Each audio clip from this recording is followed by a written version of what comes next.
આ ગાયના સ્વરૂપમાંથી પ્રગટ થઈને મેં ગોધમાનો સંહાર કર્યો છે, એટલે આજથી હું ગાંડી ગાત્રાળ કહેવાઈશ અને ગોધમાના મૃતદેહથી બનેલો આ ડુંગર ગોધમો ડુંગર કહેવાશે ને ત્યાં મારા બેસણા થશે.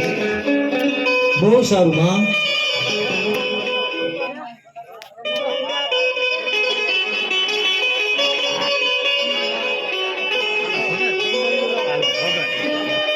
હે માં, તમે દેશ રટણ કરવા ગયા હતા તો પાછા આવતા રહ્યા?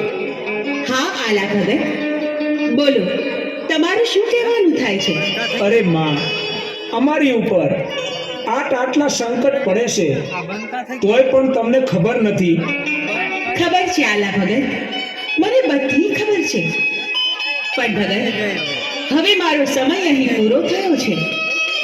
અરે માં, તો પછી હવે તમે ક્યાં જવાના છો તે પણ મને કહો માં.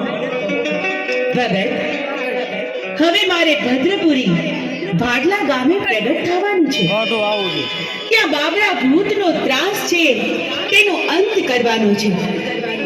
અને હા, ભદ્રપુરીમાં જે સુંદર વાવ છે તે પણ મારે જોવી છે. હે માં, તમે જો જાતા હોય તો મને પણ તમારી સાથે લેતા જાઓ.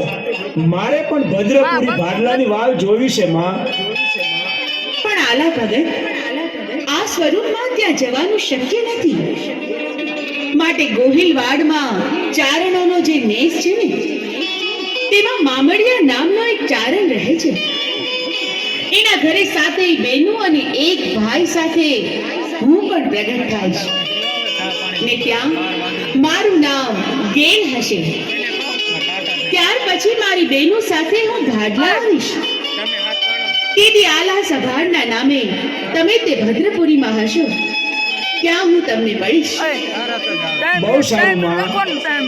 તો આજની રાત અમારી સાથે અદ્રશ્ય રૂપમાં રહી અને અમારી બાળાઓ તમારા ગુણગાન ગાય.